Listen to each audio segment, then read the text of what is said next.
Assalamualaikum warahmatullahi wabarakatuh. Salam dan bahagia Bapak Ibu guru semua. Saya Teguh Aji Putra, calon guru penggerak angkatan 11 dari Kota Bekasi, akan memaparkan aksi nyata filosofi Ki Hajar Dewantara sesuai modul 1.1. Selamat menyaksikan.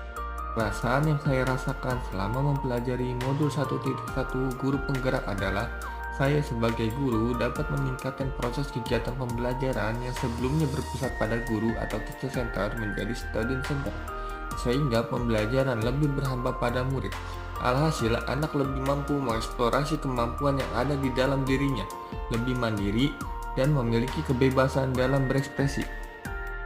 Saya juga dapat belajar dan lebih memahami maksud dari pendidikan itu untuk menuntun segala kekuatan kodrat yang ada pada anak-anak agar mereka dapat mencapai keselamatan dan kebahagiaan yang setinggi-tingginya, baik sebagai manusia maupun anggota masyarakat. Alhasil, saya dapat melakukan evaluasi untuk memperbaiki pembelajaran yang saya lakukan ke depannya. Filosofi menurut Ki Hajar Dewantara menyadarkan bahwa pendidikan bukan hanya sekedar mengajar mentransfer ilmu yang dimiliki guru kepada murid, melainkan juga memberikan contoh keteladanan yang baik kepada murid. Ide dan gagasan yang timbul sepanjang proses perubahan yaitu mengubah metode pembelajaran yang mulanya teacher center menjadi student center dengan menerapkan metode pembelajaran yang interaktif, kolaboratif, dan mandiri, disertai dengan pembelajaran yang lebih menyenangkan dengan ice breaking dan permainan atau games. Sebelum saya melakukan aksi nyata penerapan pemikiran Ki Hajar Dewantara, saya melakukan tahap perencanaan terlebih dahulu, yaitu berdiskusi dengan rekan sejawat. Selain itu, saya membuat perangkat pembelajaran berupa modul ajar. Berikut adalah aksi nyata yang saya lakukan dalam kegiatan pembelajaran.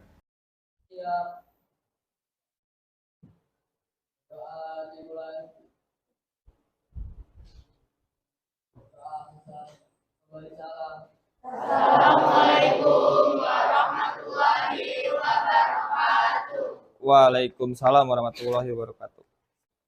Untuk hari Kamis tanggal 24 yang nggak masuk siapa hari ini? Manggara, kenapa Manggara? Izinin apa dia? Kenapa? Mengambil PIP. Saya buku paketnya disiapkan terlebih dahulu dan juga buku tulisnya. Buku tulis dan juga buku paket IPS dibuka terlebih dahulu semua. Kita hari ini akan mempelajari materi tentang bentuk-bentuk dari globalisasi, dan itu ada di halaman 116 ya. Depan untuk memimpin teman-temannya yang di belakang buat senam.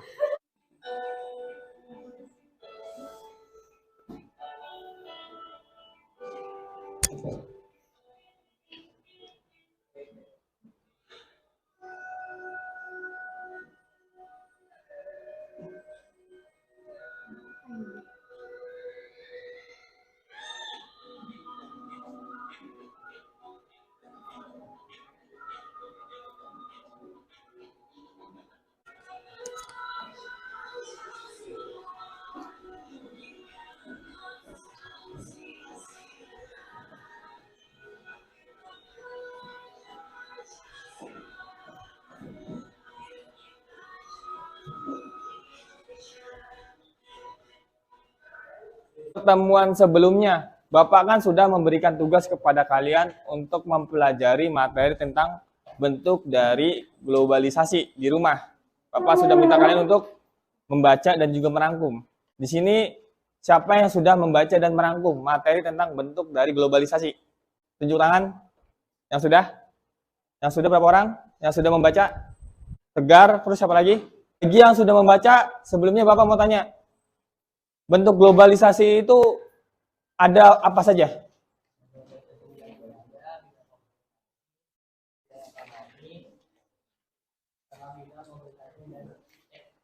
Ya, terima kasih Tegar untuk jawabannya. Apa materinya?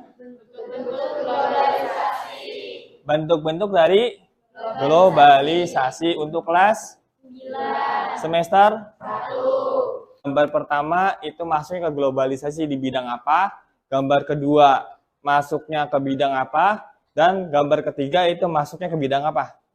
Yang bisa maju ke depan. Ayo rebutan. Di bawahnya ditulis namanya ya.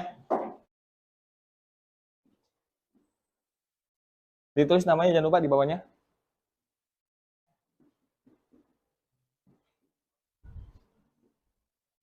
Coba kita cek ya kebenarannya. Kira-kira menurut Hanifah, gambar pertama itu adalah globalisasi di bidang ekonomi. Kira-kira betul atau salah? Betul. Ada yang bisa ngasih penjelasan kenapa ini dibilang globalisasi di bidang ekonomi? Kenapa? Tegar, kenapa? Bagus sekali Tegar jawabannya. Tegar dapat bintang 2. Tapi Hanifah juga dapatkan bintang. Sementara yang mendapatkan bintang adalah Hanifah, Tegar, terus Kaila, dan juga Giva. Ya. Ini adalah tujuan pembelajaran kita pada hari ini. Yang pertama, bacaan. Siswa dapat mengidentifikasi ciri-ciri globalisasi dengan tepat. Yang kedua, Siswa dapat menganalisis globalisasi bidang ekonomi dengan benar. penilaiannya itu ada penilaian sikap, itu ada penilaian pengetahuan, lalu ada penilaian keterampilan, model, metode, dan juga pendekatan. Pendekatannya adalah scientific, model pembelajarannya ada discovery learning, metodenya adalah tanya jawab. Jadi Bapak minta kalian buat menjawab soal pretest yang ada di depan. Dibuka link yang ada di papan tulis ini. Nah, coba kalian perhatikan video yang ada di depan. Jika ada yang nggak kalian pahami atau belum kalian pahami mengenai isi dari video yang ada di depan, kalian bisa bertanya kepada saya, ya. Atau kalau tidak ada yang bertanya, nanti saya akan bertanya kepada kalian yang bisa menjawab langsung dikasih bintang. Yang saya tanya nggak bisa jawab, berarti dia nggak memperhatikan isi video yang ada di depan, berarti dia akan mendapatkan sebuah punishment atau sebuah hukuman, ya. Halo sahabat pelajar, bagaimana kabar kalian? Globalisasi bidang ekonomi. Globalisasi ekonomi, berbagai negara di dunia menjadi pasar yang satu tanpa batas dan semakin menyatu tanpa dengan batasan teritorial dan kewilayahan. Tadi globalisasi di bidang ekonomi yang barusan. Penjelasannya apa tadi? Penjelasannya apa? Barang yang kita dapatkan bisa dengan bebas, bisa dengan mudah kita dapatkan yang berasal dari luar negeri. Contoh barang yang berasal dari luar negeri apa saja?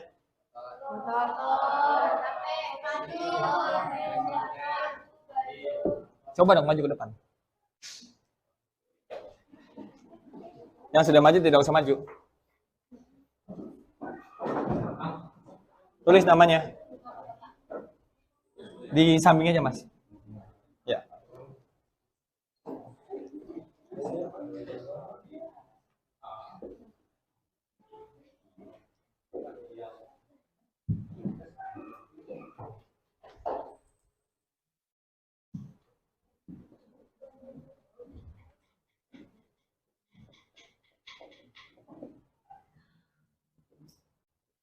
Sudah?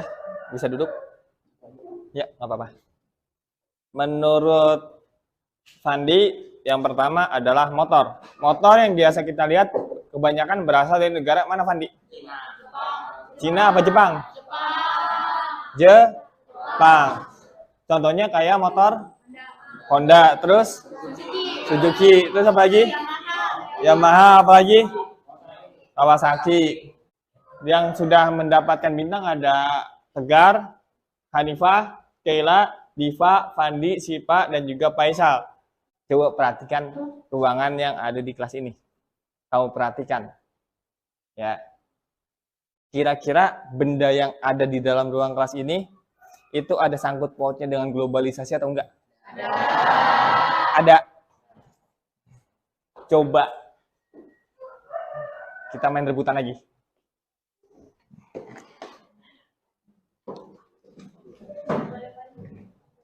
Coba kamu tuliskan alat yang ada di kelas ini yang berhubungan dengan globalisasi. Yang bisa maju ke depan.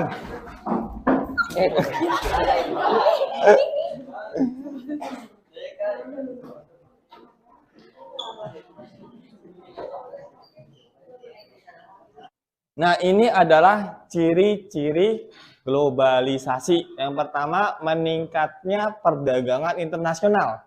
Ada yang bisa bantu Bapak? Maksudnya apa? Meningkatnya perdagangan internasional? Perkenalkan nama. Faisal, kenapa ciri globalisasi itu adalah meningkatnya perdagangan internasional?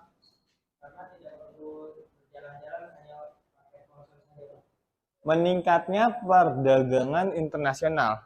Kenapa tadi?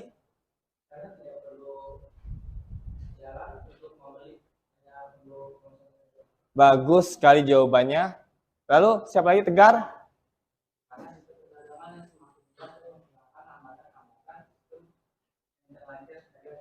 Bagus sekali Tegar jawabannya. Tadi si Faisal ya. Faisal sudah dapat 2 bintang. Tegar sudah mendapatkan 1 bintang lagi. Siapa lagi? Siapa namanya? Diva, apa jawabannya? Sudah ada yang namanya sistem ekspor dan impor. Lalu sampai di sini ada yang mau ditanya? Belum ada, berarti kalian sudah paham semua.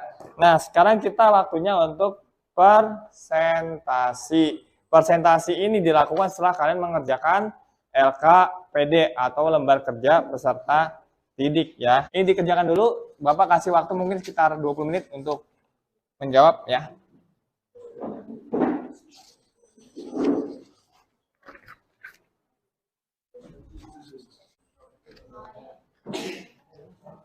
Ingat, ini tugas kelompok. Jadi kalian wajib untuk berdiskusi dengan teman sekelompoknya. Tidak ada yang tidak aktif untuk menjawab pertanyaan. Tegar, kira-kira ada kesulitan nggak buat mengerjakan? Kalian sudah paham semua? Sudah selesai? Assalamualaikum warahmatullahi wabarakatuh. Kita dari kelompok 5 ingin mempresentasikan hasil diskusi kelompok kita. Globalisasi dalam bidang iptek memiliki ciri-ciri yaitu munculnya alat yang membuat hidup menjadi lebih mudah dan praktis.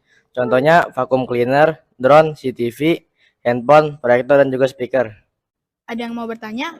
Nama saya Rayhan Firdaus dari kelompok 7. Ciri globalisasi dalam bidang iptek apa saja? Munculnya alat yang membuat hidup menjadi lebih mudah dan praktis. Apa sih tujuan dari globalisasi di bidang iptek? Mempermudah kehidupan dalam berbagai bidang. Terima kasih atas perhatiannya. Kami akhiri. Wassalamualaikum warahmatullahi wabarakatuh.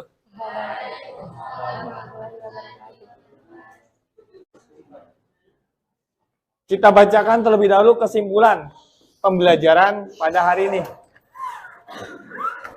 Ciri globalisasi adalah meningkatnya perdagangan internasional, meningkatkan interaksi budaya dan perkembangan media massa. Terima kasih sudah membantu saya untuk membacakan hasil kesimpulan dari materi kita hari ini. Jadi intinya globalisasi itu dibagi menjadi beberapa bentuk, yaitu globalisasi di bidang ekonomi, iptek, transportasi, komunikasi, dan lain sebagainya ya. Apa yang kalian pelajari hari ini? Tentang bentuk-bentuk dari globalisasi. Apa kalian masih ada yang belum dipahami? Sudah paham semua? Kira-kira apa manfaat proses pembelajaran kita hari ini? Kita bisa mengetahui berbagai bentuk globalisasi dalam kehidupan sehari-hari. Nah, ini ada soal post-test ya. yang harus dikerjakan. Ada 10 soal yang harus dikerjakan. Saya minta tolong Salimah untuk share di grup mengenai link yang ada di depan. Kalian kerjakan 5 menit.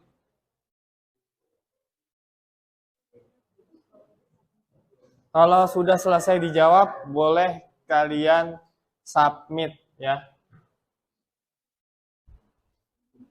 PR yang harus dikerjakan di rumah, yaitu kalian Bapak minta untuk membaca dan merangkum materi tentang bentuk globalisasi, tapi khususnya di bidang budaya dan komunikasi. Di pertemuan selanjutnya akan Bapak tanya secara acak. Semoga kalian bisa menjawab pertanyaan yang nantinya Bapak kasih. Tapi untuk bisa menjawab, otomatis kalian harus bisa merangkum dan juga membaca terlebih dahulu materinya ya.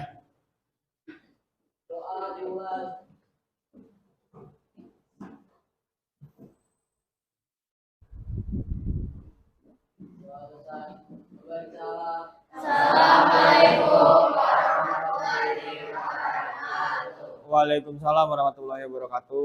Hati-hati di jalan.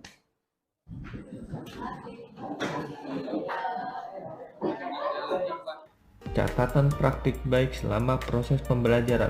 1. Diawali dengan berdoa. 2. Kegiatan apersepsi, motivasi, dan membacakan tujuan pembelajaran. 3. Pembagian kelompok secara heterogen. 4. Penjelasan singkat mengenai materi. 5. Pembagian LKPD dan diskusi kelompok. 6. Presentasi kelompok. 7. Penguatan dan pembacaan kesimpulan dalam proses pembelajaran. 8. Kegiatan refleksi. Tantangan dan solusi dalam proses pembelajaran. Tantangan yang pertama adalah beberapa murid masih kurang berperan dan berkontribusi dalam diskusi kelompok karena mengandalkan murid yang lain. Solusinya adalah mengajak murid untuk berpartisipasi aktif dan membiasakan untuk mengambil peran. Untuk tantangan yang kedua adalah kurangnya kepercayaan diri dalam diri murid dalam menuangkan ide atau gagasan dalam presentasi kelompok. Baiklah, terima kasih sudah menyaksikan video ini. Tetap semangat dan salam guru penggerak.